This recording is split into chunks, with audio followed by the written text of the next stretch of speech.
Was there an Adam? Was there an Eve? Or did we evolve from what we conceived? Either way, we got what we needed when the sun shone down on the Garden of Eden.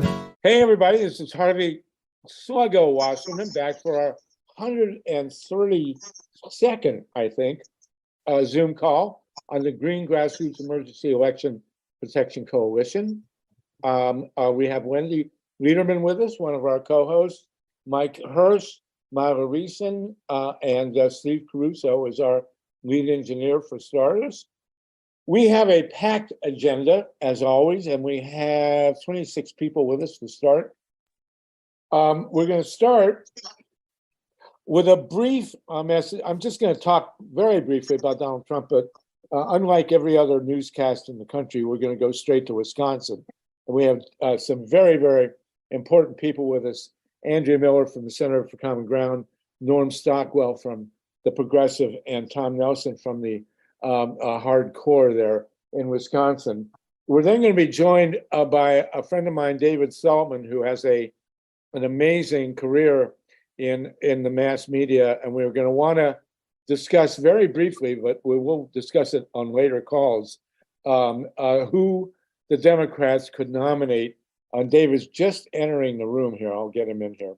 Who the Democrats could nominate that would be most likely to win, and we'll come back to that in a minute. We're going to be joined by BRYNN TANNEHILL, who's going to be talking about, as she did last week, about issues having to do with trans people. And I want to point out, as someone who can actually recite the Second Amendment from heart, you can't beat this. All these gun lovers now actually want to ban a group of people from owning guns in America. They actually want to ban a group of people, and those of you who can guess what group it is will come to you very quickly. There's also talk out there about a progressive agenda that we want to briefly touch on. There have been some posts. Hi, Bryn, we just talked about you. You're going to tell us the mystery group that all the Second Amendment people now want to ban from owning guns. There is a progressive agenda out there that we want to briefly touch on. And then in the second hour, which we usually do for environmental stuff, we want to discuss in detail with the great activist Linda Gunter about Germany. Germany has announced that officially as of April 15th, they will be shutting their last reactors, which means that the fourth largest economy in the world will be out of the nuclear business, which we hope to make the fifth happen very quickly in the fifth largest economy in the world, which is California. So there we go. We also have a repeat from last week. Wendy, what is the name of the group that we're going to have in with us that was with us last week? Thank you. And sorry, I'm a little dark here. I'm trying to fix that. It's Living Earth Movement, and Ignacio Castuera just got here. So welcome to him. We'll be hearing from them in the second hour, and they're about diplomacy for the sake of climate change and survival, and how we need to get together as a planet. So thank you. Okay, thank you, Wendy. And you look a little dark. Did you get sunburned at the beach or something? All right. So let's do this now. The number one, the whole, I got to tell you, all the networks, every one of the networks that I was watching this morning followed Trump's cavalcade from Mar-a-Lago to the West Palm Beach airport. Watch the plane take off. I mean, it was really mind-boggling. It was like he was being inaugurated, but here he essentially being defenestrated. Fox was ranting and raving about what a travesty it is.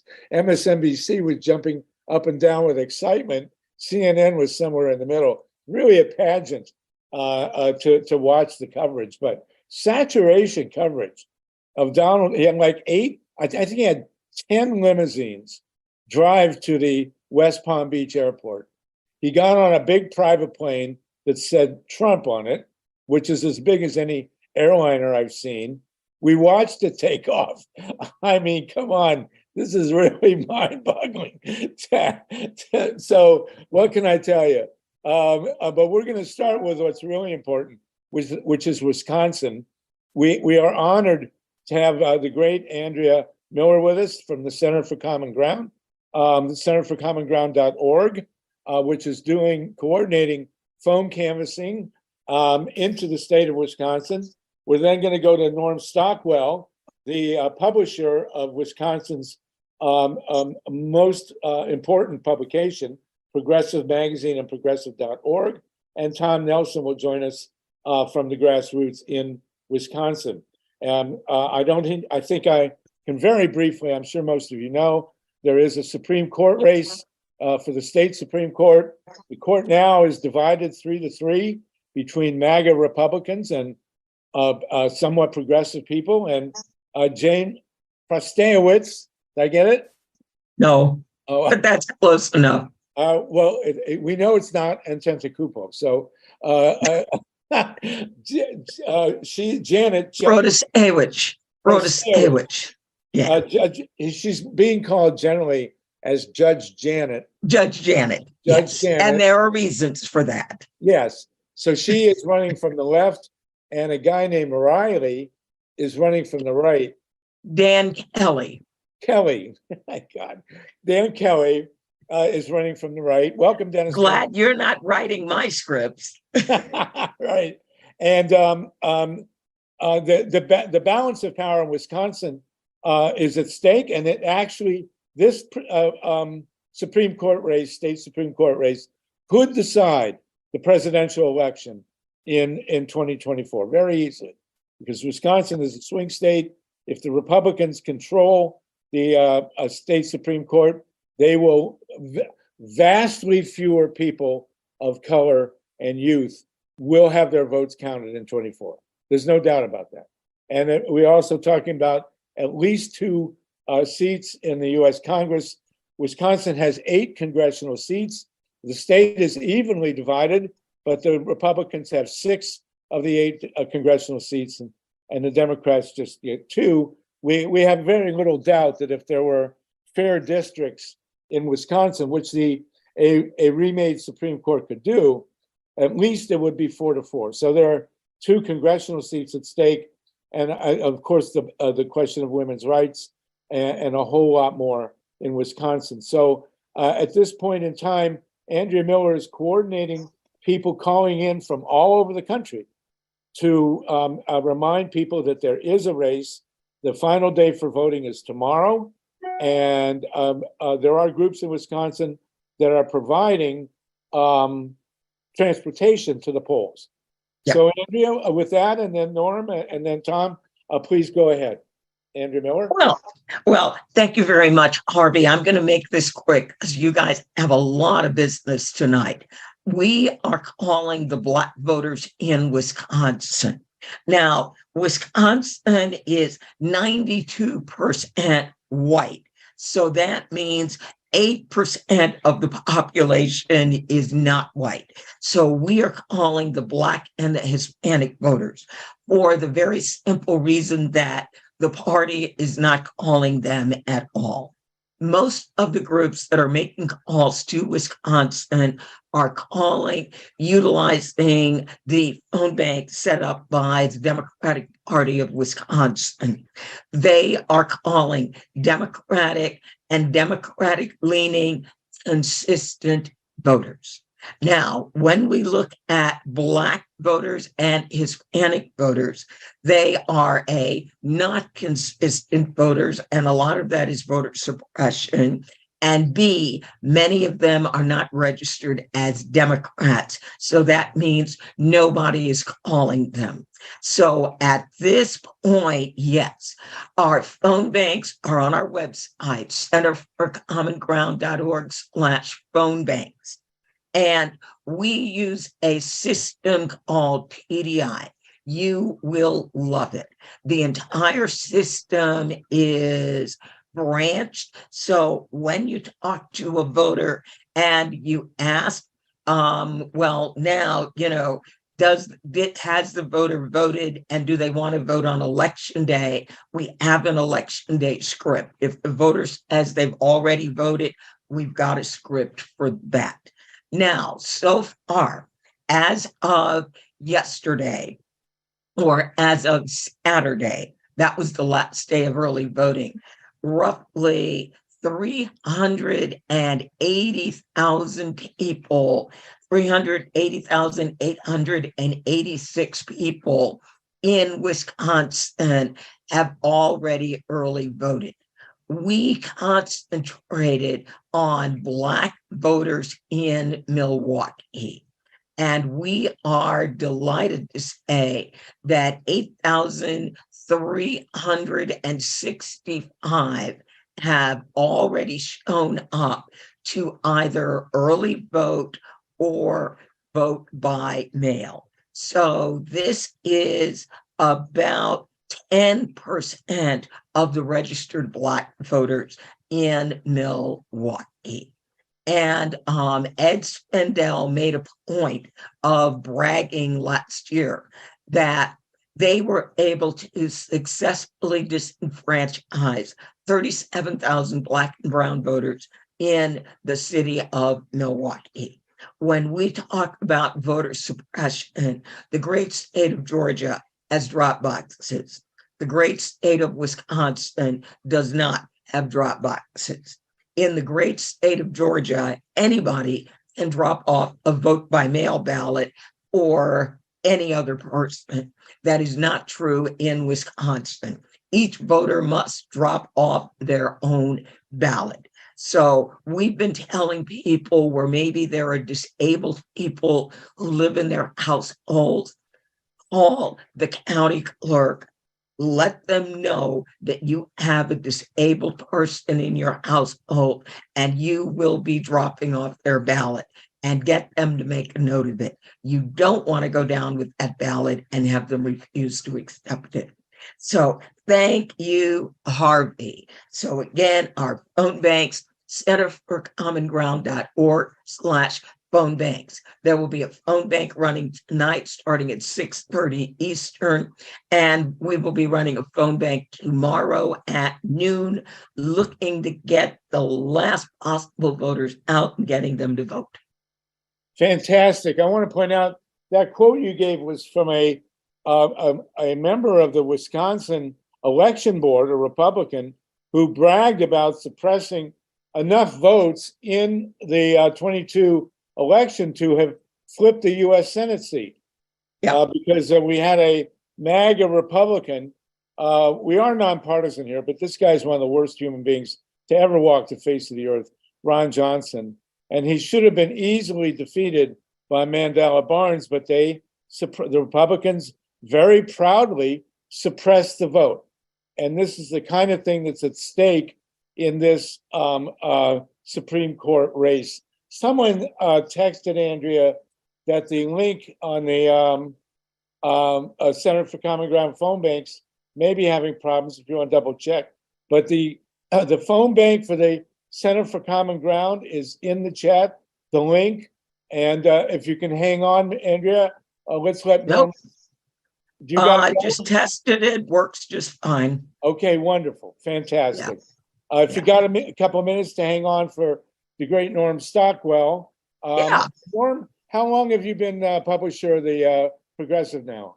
So I've been publisher at the Progressive for about 7 years now. Before that, I worked in community radio here in the state of Wisconsin for more than 30. And so Harvey, you and I know each other wearing a couple of different hats. But I mean, I think that it can't be understated how important this race is. And we've seen a lot of national media attention in the last couple of days. The New York Times several weeks ago dubbed it as the most important race of the 2023 electoral year. And very fine piece in the New Yorker magazine by Dan Kaufman last week. There was also a piece just yesterday by Heather Cox Richardson.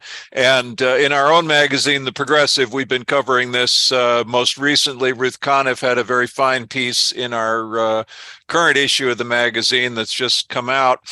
But the issues in this race go far beyond the state of Wisconsin, and he touched on that a little bit. But just to reiterate, the redistricting that took place in this state following the 2010 census made the state imbalanced politically, made the state legislature imbalanced, but it also makes the congressional seats imbalanced. And then those maps were again redrawn following the 2020 census and made worse. And that was because of a decision that took place in the Wisconsin Supreme Court. If the court changes in its ideological balance, that is, if we change from a conservative to a liberal, as they say, majority in the court, then very likely there will be a challenge to the gerrymandering here in the state that'll be brought to the Supreme Court. And if they rule that those maps are unfair, it means we could see a change not only in the legislative districts within the state, but also in the congressional seats, which could affect control of the U.S. House of Representatives potentially. Similarly, in 2020, Wisconsin Supreme Court heard a challenge to the voting in Madison or in Dane County and in Milwaukee County. And, as we just heard, the percentages of voters of color statewide are fairly small, but in Milwaukee County and in Dane County, they're much higher. And so those votes were being challenged by the Trump campaign. The Supreme Court decided by only one vote to not accept that challenge. And that decision was a procedural decision. It wasn't really about the merits of the case. So again, if a case like that were to come to the Wisconsin Supreme Court in 2024, the ideological balance of the justices on that court is going to make a huge difference, possibly in the outcome of the 2024 presidential election. So these are no small stakes.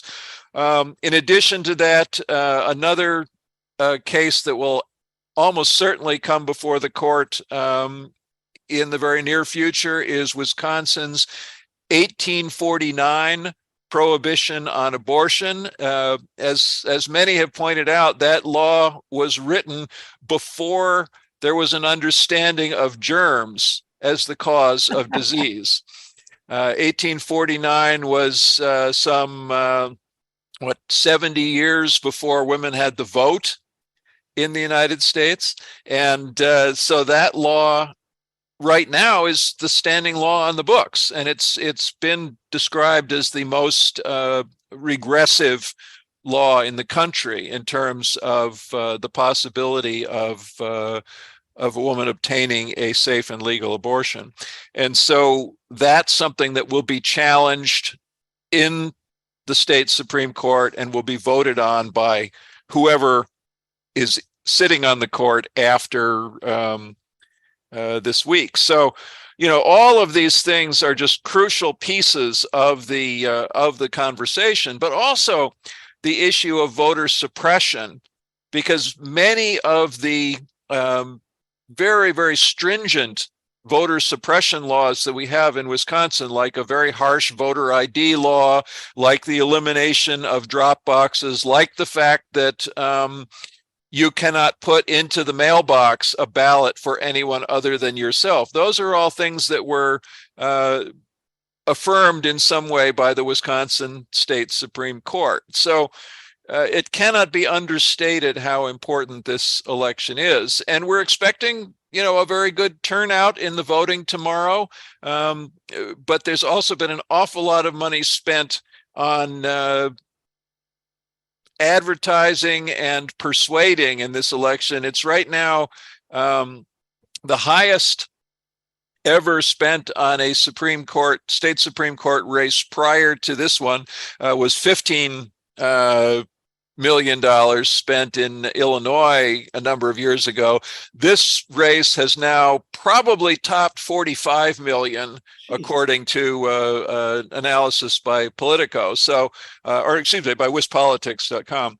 So I think that, we're seeing a lot of dark money coming in to influence voters in these last days of the election. You can't turn on your television without seeing a string of ads. But the most important thing, as always in elections, is that person-to-person contact. Some of the kinds of work that Common Ground is doing, some of the kinds of work that other people are doing to go and talk to folks on the phone, knock on doors, and make that personal connection to people to talk about the importance of this race. Fantastic. There is a group in Wisconsin. We had them on a couple of weeks ago, Souls to the Polls. Mm-hmm. There are a couple other groups out there. And but Andrea's, for people, most of the people on this call are from out of state. And I did this in Georgia 22. I linked into Andrea's website. I probably made about 20 calls. 18 of which went to voicemail, which is fine. It's like a postcard or any other communication.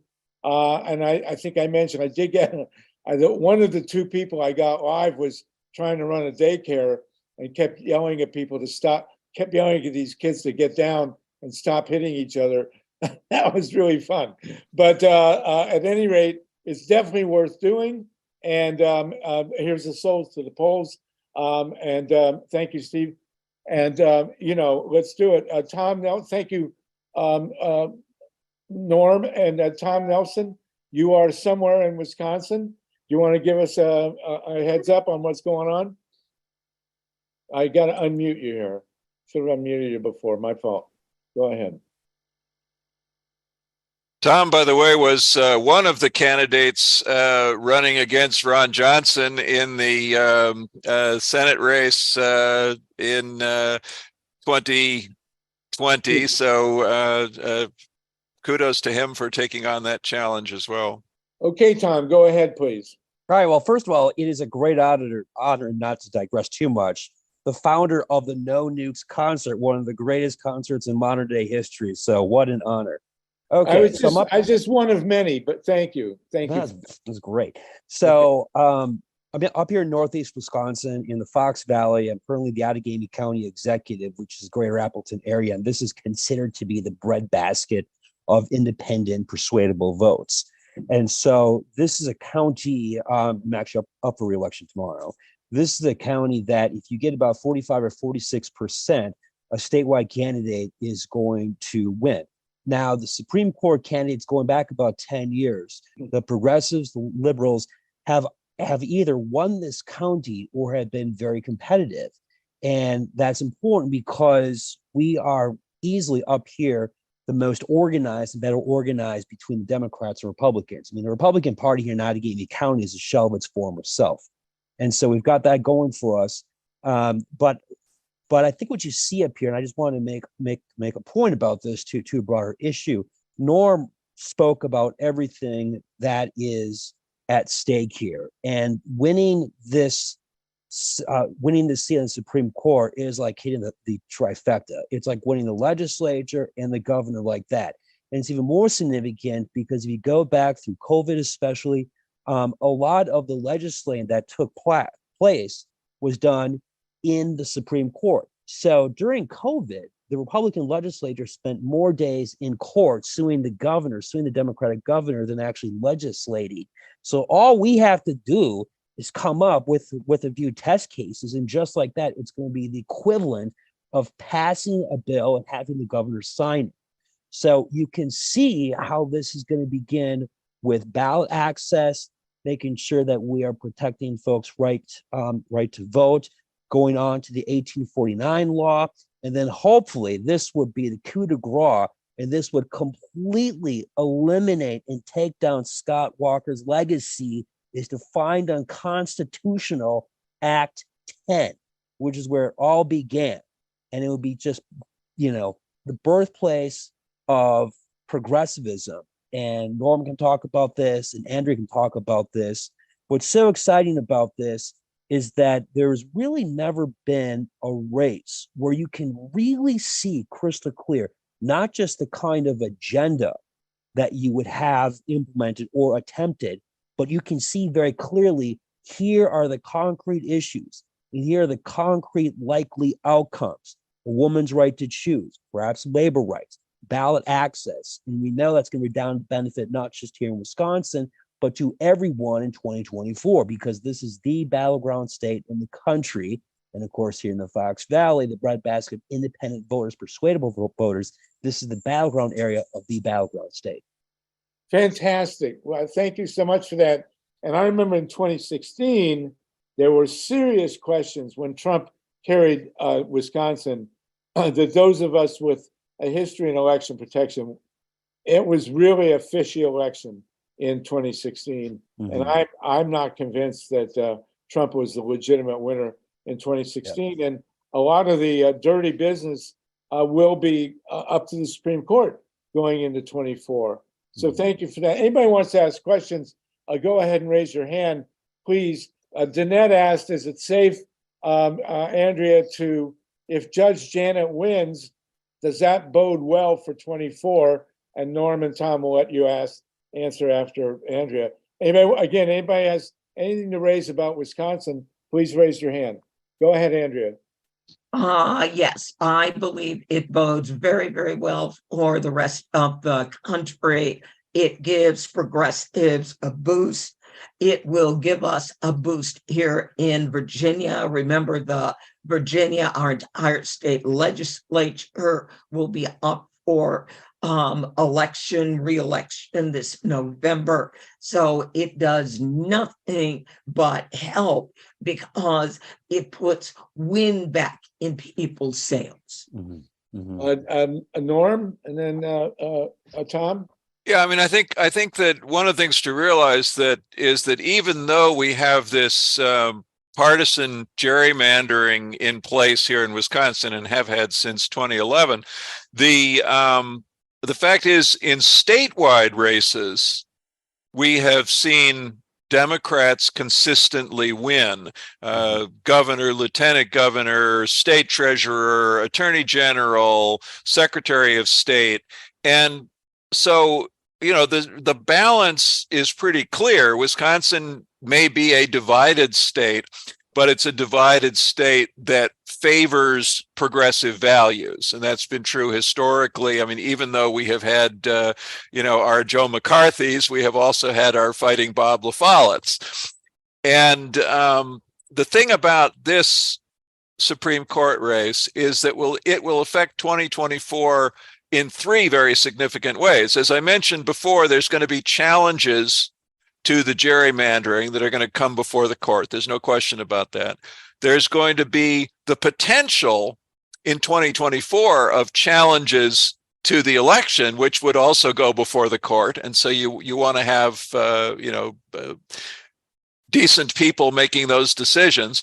And I think that the idea of it being, inspiring to see a change like this, to see a progressive beat an arch conservative. And there's no question that Daniel Kelly is an arch conservative if you look at everything he has written and said and done in his life. Although during this campaign, he's been taking the position that, as a Supreme Court justice, he would not let his personal views influence his relationship to the law.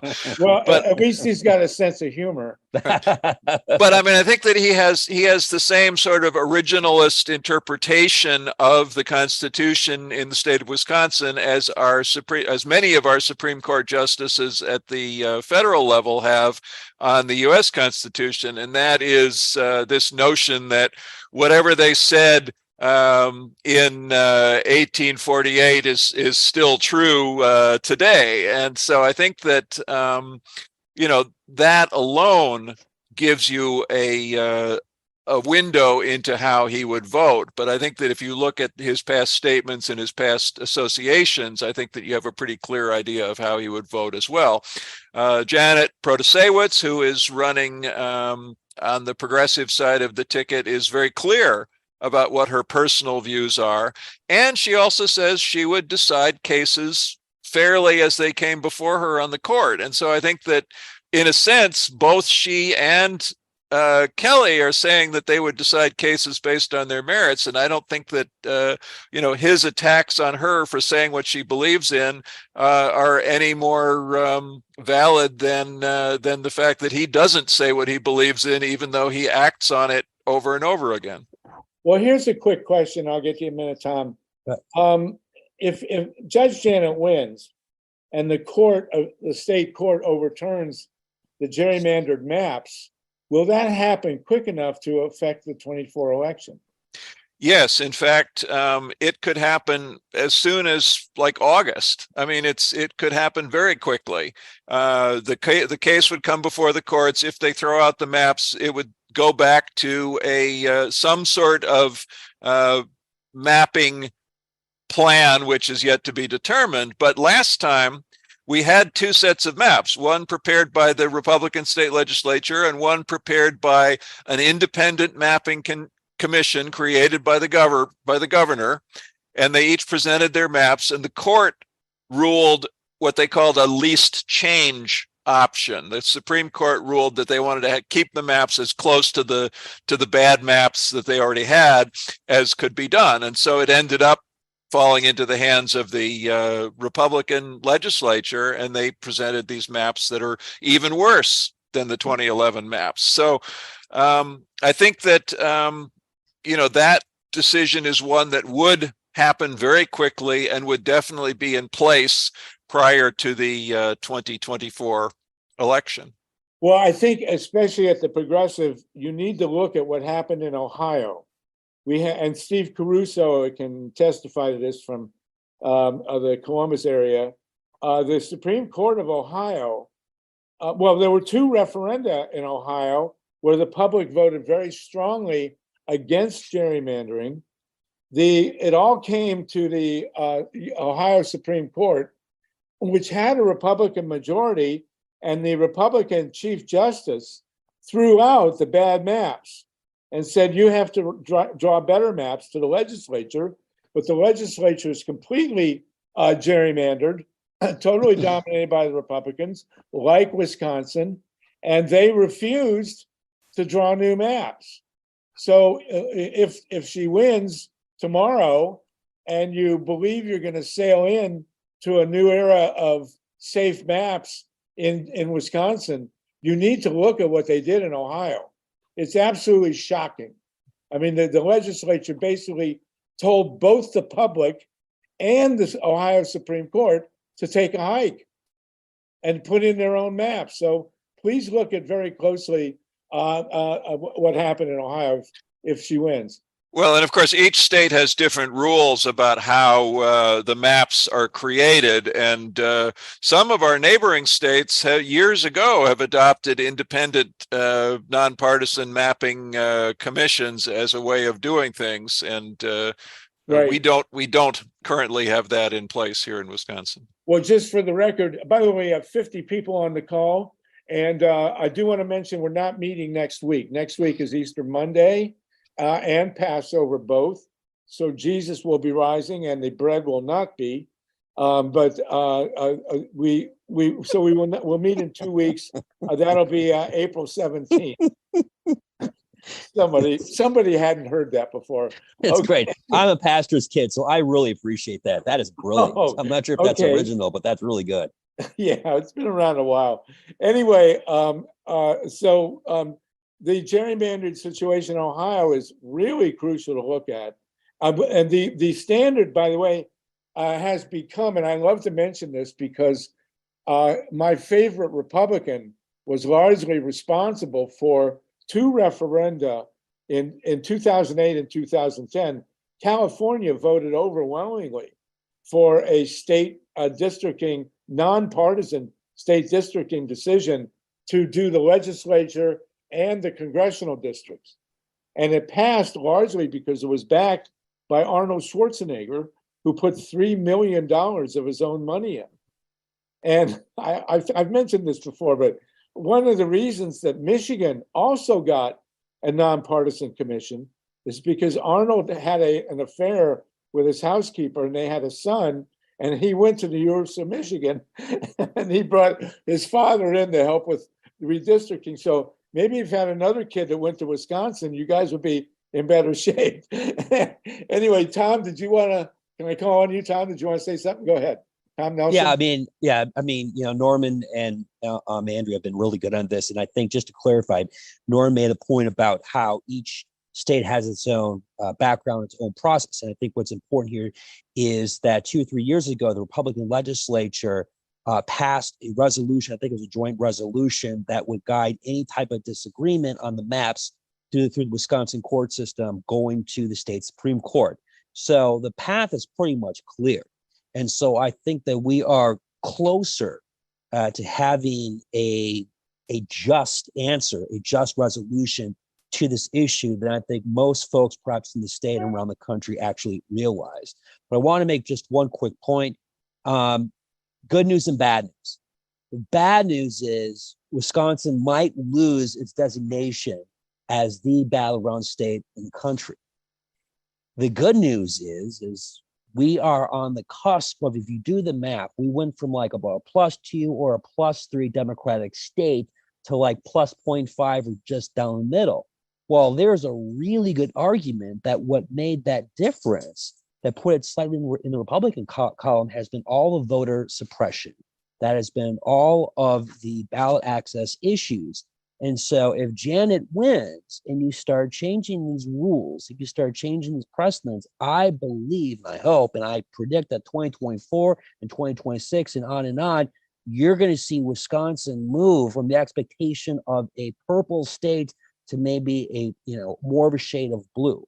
And so I cannot stress, I mean, this is an April election, this is a spring election, but the ramifications for this state, for the country, for the future of the progressive movement could not be more dependent on one political event. So again, really. Well, let me ask you very quickly, the procedure for redrawing maps. If she wins and the maps go to the Supreme Court, what happened in Ohio was the legislature pulled all sorts of dirty tricks to kill the new maps, as has happened in Florida with the El Jefe DeSantis there. He single-handedly put in his own maps, which he sat there and drew himself. So I don't know what the procedure is in Wisconsin, but we'll certainly be following it closely. And you may, at the progressive norm, take a look at what's happened in Ohio. And somebody should do an overview of redistricting overall in light of what happens in this race. And if you read what happened in Ohio, it just makes you want to throw stuff. I mean, they're bald-faced election mongering. It's just hard to imagine, but it happened. So anyway, forewarned is forearmed. Well, in Wisconsin, when the Republicans had control of the state Supreme Court, they put their eggs in that basket because they thought that yes. that was better than letting the governor or independent commissions get at it, and now they may reap the results of that. Yeah, I mean, Norm is exactly right. I mean, we are playing on their terms. This is the process that the Wisconsin Republicans created. This is not us going in inventing something from whole cloth. They have paved the road. They have put up, the signposts, everything. It's just a matter of us taking control. And I don't think 10 years ago that they were going to predict that we were going to win 1, 2, and hopefully 3 out of 4 very competitive Supreme Court races. And there was a lot of reason to discount that because, you've got the turnout, the electorate in the spring is a lot more conservative. And I, I think in this case, we really caught them. I think we caught them off guard. And I think the combination of the success we had in 2020, 2022, the success we have, in my humble opinion, that we are blessed to have Ben Wickler, who is, I would say, one of the best state party chairs in the country. And I know that, what he's been doing now is so much different than what we've had in the past. I think that has a big deal to do with the success we've had so far. Let me call on Justin. I've got to go let my daughter in the house, but Justin, go ahead, please. Get you unmuted. I'll be right back. Steve, can you unmute Justin?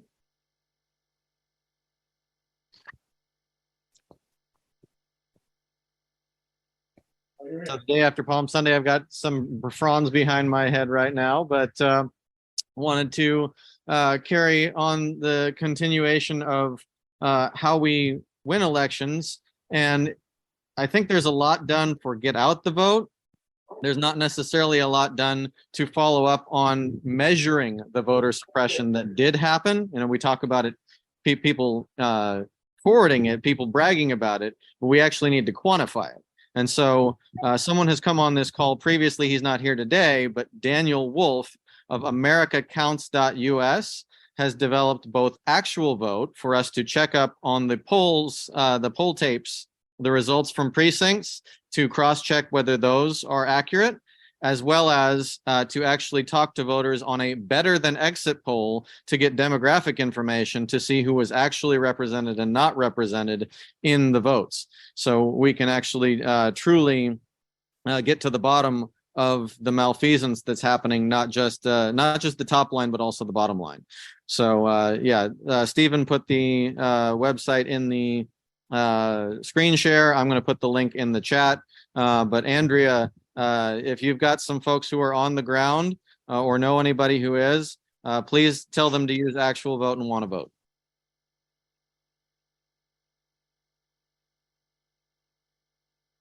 Thank you. Logo, you're muted. Anyone else who wants to talk about Wisconsin, get your hand up, and we'll do that. And before we move on, we're going to talk to BRYNN TANNEHILL about some trans issues, and then David Saltman is going to reveal who will be the Democratic nominee in 24. I'm sure you're all on pins and needles about that. Andrea, go ahead, please. Oh, I was just typing in the chat. We work with Emily over at Scrutineers. We don't have anyone on the ground and we do have one person, our IT director is there, but our on the ground people are in the Southeast, where there are large Black and brown populations. So that's normally where we work. So yes, we do the work before people vote, while they're voting, and then we come back and do the after the vote. Yes. You're muted, Harvey. Centerforcommonground.org. My kids are around the house here. Centerforcommonground.org. Norm at progressive.org. You want to throw in there? Yeah, no, I mean, I think, people should keep an eye on this race and how it turns out. And we really applaud all the work of all the groups that are doing this kind of on the ground organizing, because there's no question that face-to-face conversations with people far outstrips television advertising in terms of not only convincing voters about issues and also learning about issues from voters, which is equally important. But also, it's much more effective in getting people out to the polls than battering them with TV ads between their favorite other distractions. Right. I must say that I'm sure many of you, I was outraged, actually. The Democratic Party never ceases to amaze me. I've gotten at least 5 emails raising money for the Democratic Party for U.S. Senate in 2024 with no mention of the Supreme Court race. I mean, it's outrageous. I did get one, which I also found outrageous, from Cory Booker, talking about the state Supreme Court race in Wisconsin. He's from New Jersey, and asking to split the donation between Judge Janet and him. I mean, come on, man. You know, you got this race coming up tomorrow and you're going to run again in next fall and you want to split. I mean, okay, don't get me going. So, okay, well, listen, we will reconvene in 2 weeks. We're going to go through the end today, of course, but we'll have results to talk about in Wisconsin. And by then you guys will have researched all the other gerrymandering fights. I mean, it's outrageous. Wisconsin, like Ohio, is 50, more or less 50-50.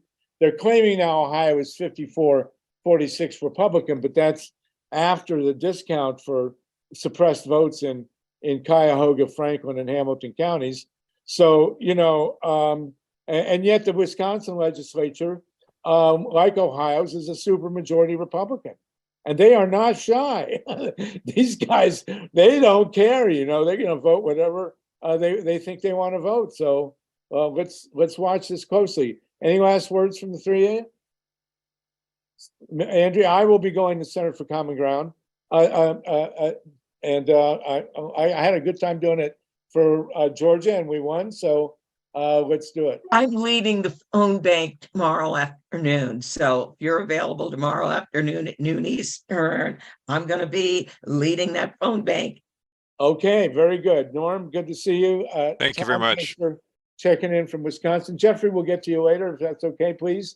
I know these guys got to go and we got to get moving on. So again, everybody, we will not meet next week. Hopefully, week after, we'll be having a repeat discussion about Wisconsin and charting out the future of new maps in Wisconsin. So thank you, all three of you. We'll see you. We'll see you in a couple of weeks, and good luck tomorrow. Okay, we're going to talk now with BRYNN Tannehill, who was with us last week as well on trans issues, and then we can go to the great journalist Dave Saltman, who has a report on who is if it's not Joe Biden, who is the likeliest nominee for the Democratic Party in 24. I'm sure you're all on pins and needles. But BRYNN, I understand there's a new twist in gun control in America. Do you want to talk to us about it? Oh, hold on, you're still muted. Sorry. Go ahead.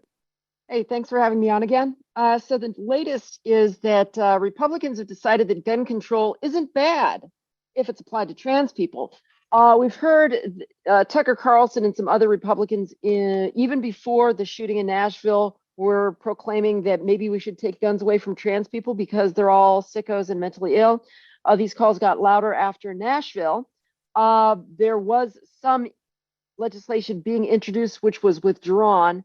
They've decided that it's kind of difficult to say guns are the problem, guns are not the problem. But we're going to be paying attention to the legislative landscape next year and see if this stuff gets revived. But the fact that you had Republicans talking about banning people from having guns, that's an interesting step considering the precedent set in Germany in the 30s where Jews had their guns taken away and everybody else had more ready access to guns. Which brings me to my PowerPoint presentation today, which looks at the legislative and legal summary for trans people in the US and what's motivating it, if I may.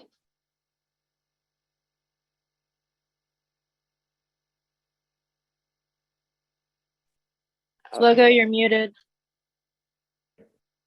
Okay, 5 minutes will be great. BRYNN, can you do that? It's pushing it hard. Okay. We'll go. You can do 10. 10 will be all right, but go ahead. All right. So this is a quick list of the types of bans. What's going on right here is there is a concerted effort to use the legal and legislative system to push transgender people out of society, marginalizing and minimizing their presence to the point where they simply disappear. This is outdated. We are blowing through 500 at the moment. This is a heat map. Texas is the worst, but Tennessee and Kentucky are falling close behind. This is a map of where the risks are. Deeper blue is better. The only states with comprehensive protections for trans people at the moment, though, are California and Massachusetts, which include non-extradition. That's important. Why? because red states are starting to do things that would make it such that people who kidnap trans children and haul them back to a red state cannot be prosecuted, or that they're making it illegal for people to flee to blue states to get abortions or to flee persecution in red states as a trans person. We're seeing medical care bans across the entire United States. Most of them are focused on trans youth. However, a lot of these bans are including things that make it impossible for insurance providers or doctors to provide care to trans adults, even if it isn't really a ban, by manipulating liability law, or stating that insurers, if they provide healthcare to trans people in other states, can't do business with the state. That would be Tennessee. What we're going to see is either insurance companies are going to fold, or we're going to see a bifurcation of the insurance market in the United States, where Brynn, did I hear you right? Are you saying that in other states, insurance companies are being banned from covering people if in a state like Tennessee where yes, where they so the gist of the law is that Tennessee provides health care through Medicare, Medicaid, 10 care. There's a name for their own health insurance, and for health insurance policies for state employees and for contractors of the state. The law that Tennessee has passed says that if a company like Blue Cross Blue Shield provides healthcare for trans people in another state, they cannot contract with the government of Tennessee. Oh my God.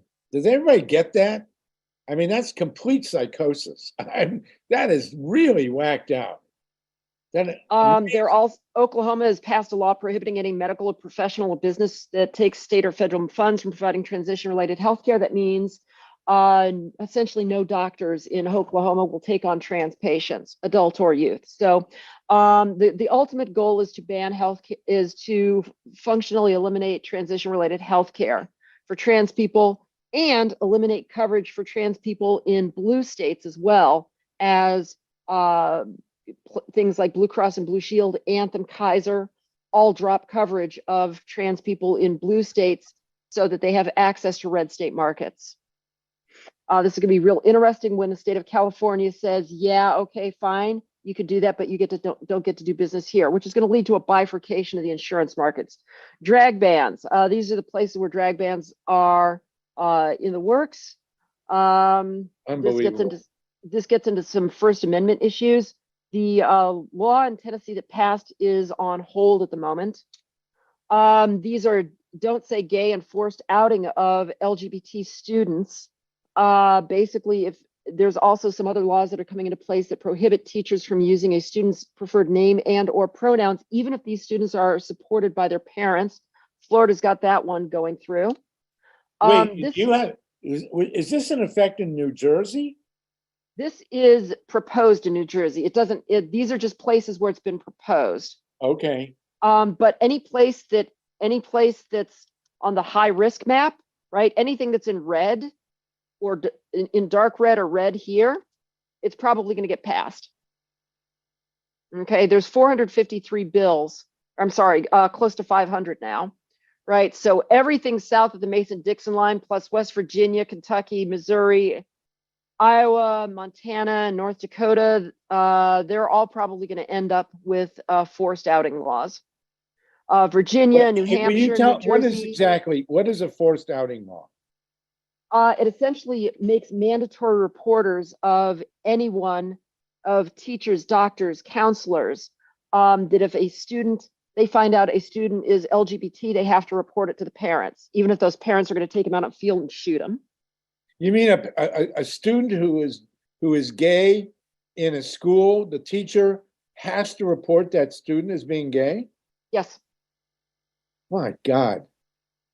Even if that means, so your school counselor, if they find out a student's gay, and the kid's like, my mom and dad will take me out in a field and they will fucking shoot me and leave the body in a shallow unmarked grave. The counselor's like, I'm sorry, I'm going to lose my license and I could go to jail. So sorry, feel real bad, but professional licenses, criminal charges, bad.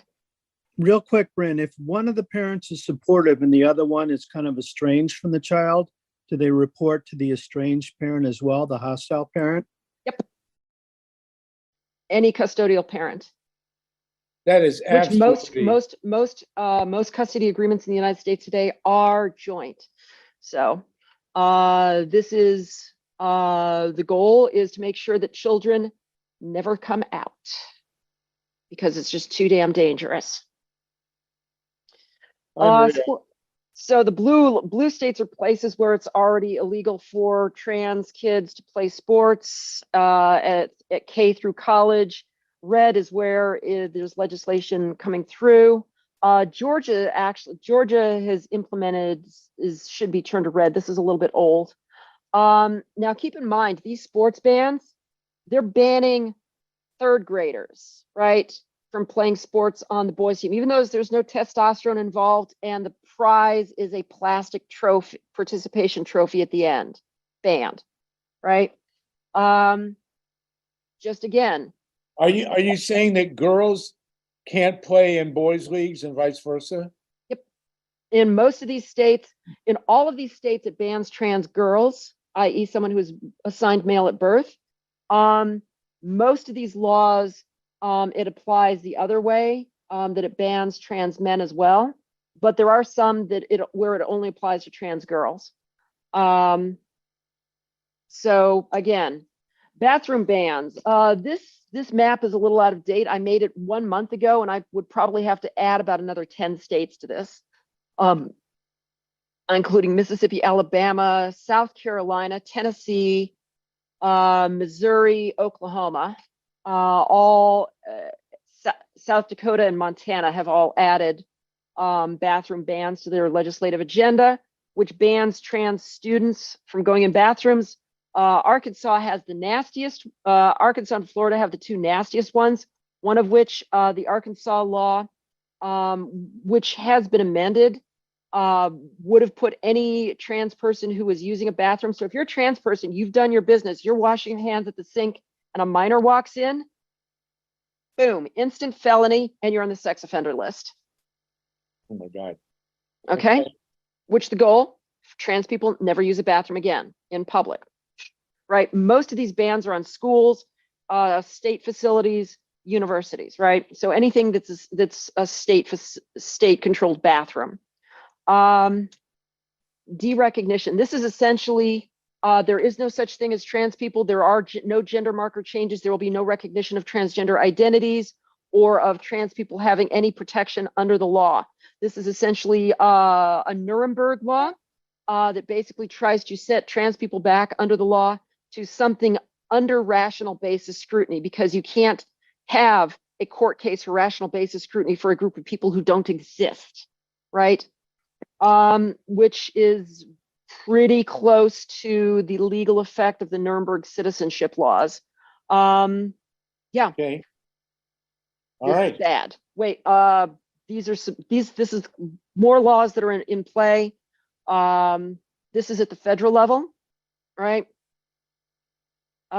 These are some legal cases that are going on. This is just what's in the courts right now. And it's bad. Some quotes here. The number one thing I want people to take away from this is the goal, end state goal, is to set that there is the right believes they have a moral imperative to minimize the number of transgender people via government action. And the ideal number of transgender people is 0.